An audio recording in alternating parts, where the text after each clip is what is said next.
Україна розуміє усі ризики і готова дати відсіч. Президент Володимир Зеленський у зверненні до нації заявив, що чисельність, розташування, оснащеність та плани ворожої армії відомі. Наголосив, що Україна не зазіхає на чуже, але й своє не віддасть. А нині окуповані землі Донбасу та Криму повертатиме мирним шляхом. При цьому глава держави наголосив, що проти України ведеться війна на усіх фронтах. Президент додав, що нам є чим відповісти ворогу і закликав згуртуватися та підтримувати українське військо. Ми впевнені в собі, але не самовпевнені. Ми розуміємо всі ризики. Щоденно. Ми постійно слідкуємо за ситуацією, прораховуємо різні сценарії, готуємо достойні відповіді на всі можливі агресивні дії.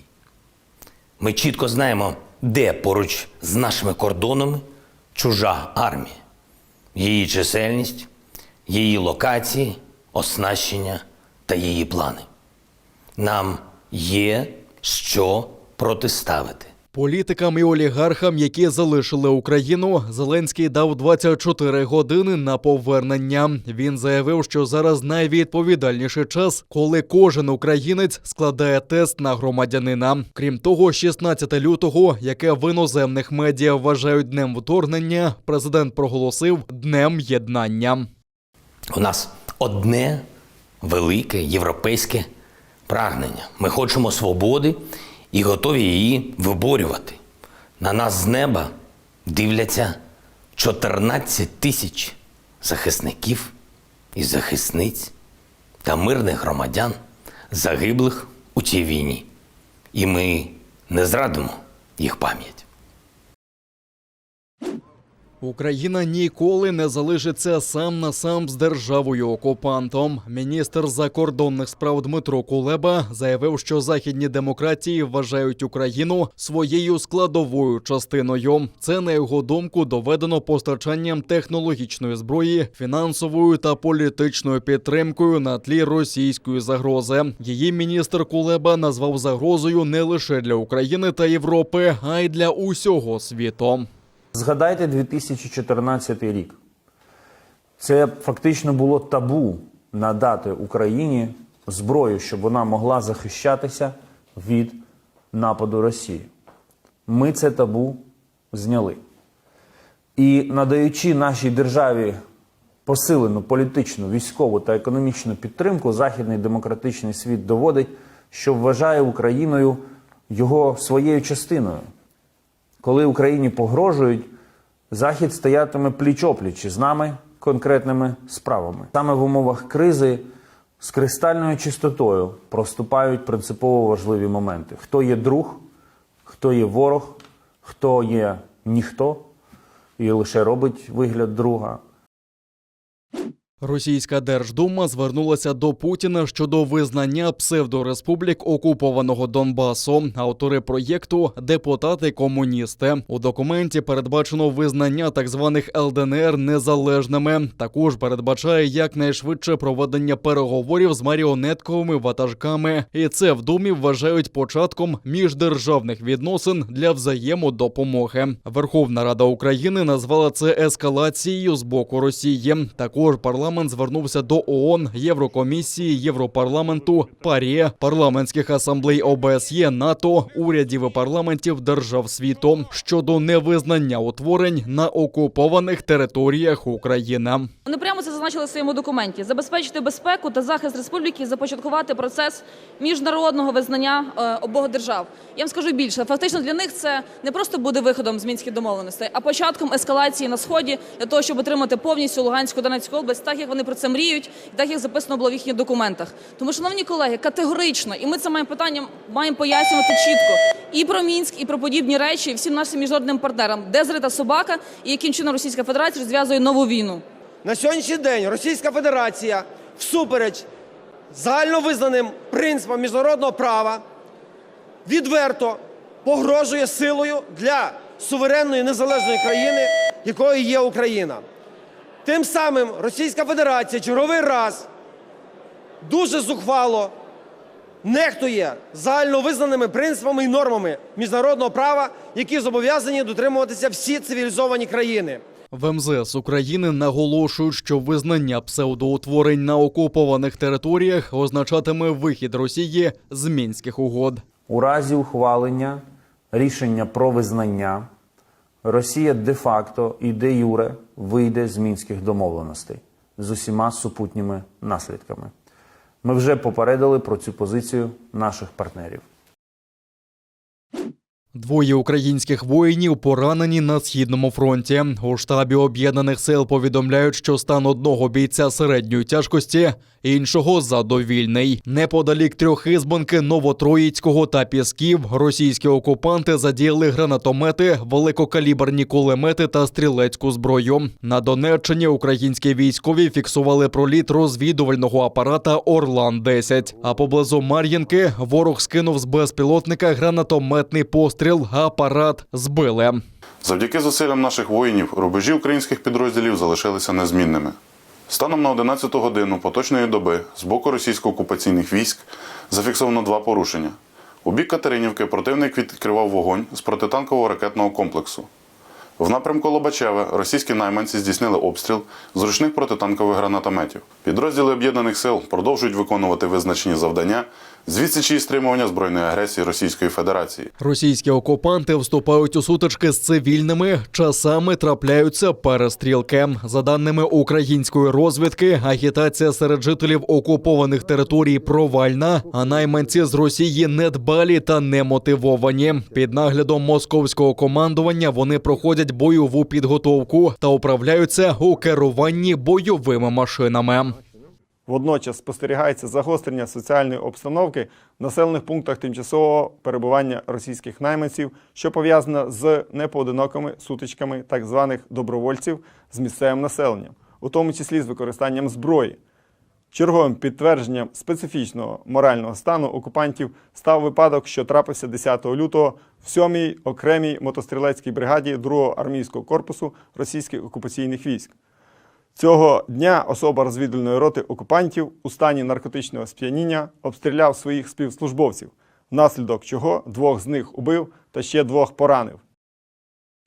Росія заявила про відведення частини військ від кордону України та окупованого Криму. Представник російського Міноборони заявив, що підрозділи Південного та Західного військових округів вантажаться і починають рух до своїх військових гарнізонів. В українському міністерстві закордонних справ не вірять заявам з Москви. Очільник відомства Дмитро Кулеба додав, що безпекова ситуація довкола України залишається напруженою, хоч і контрольованою. З Російської Федерації постійно лунають різні заяви, тому у нас є вже правило, знаєте, не почуємо, тоді повіримо, а побачимо, тоді повіримо.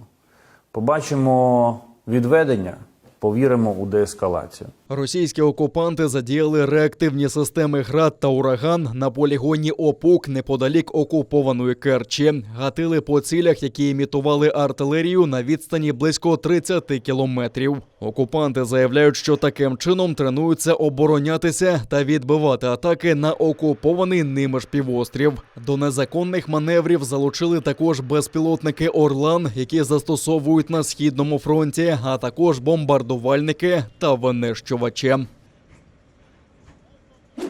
Підтримувати Збройні сили, укріплювати територіальну оборону та бути готовими до будь-якого розвитку подій. До цього закликає голова Меджлісу Рефат Чубаров. Він наголосив, що зараз ситуація не така, як у 2014 році, коли українська держава була слабка. Очільник представницького органу упевнений, що наші партнери намагаються уникнути війни, але цього разу уже не бігтимуть від неї, а допомагатимуть Україні. Росія вже своєю агресією, вона дістала всіх. Ну, а нам вже сам Всевишній доручає захищатися, бо Росія напала 8 років тому на нашу землю, і якщо зараз буде розширювати агресію на материкову частину України, то треба буде захищатися, міжнародна спільнота буде поруч з нами. Вона не буде в окопах, але вона буде допомагати нам захиститися і відновитися. Рефат Чубаров заявив, що ніхто не збирається відвоювати Крим військовим шляхом. Однак російська пропаганда намагається налякати кримчан нібито нападом на окупований Крим. Ми відстоїмо українську державу на тих кордонах, де Росія, якщо осмілиться, вона перейде і вторгнеться на українські землі. І відсіч буде такою, що внаслідок цієї відсічі Росія сама поверне всі окуповані нею території українські, включає півострів Крим. Напередодні було заявлено, що Меджліс не переноситиме свій офіс із Києва. Меджліс працює планово, продовжує контактувати з українською владою, іноземними дипломатами, міжнародними організаціями, а також не припиняє особистий прийом громадян.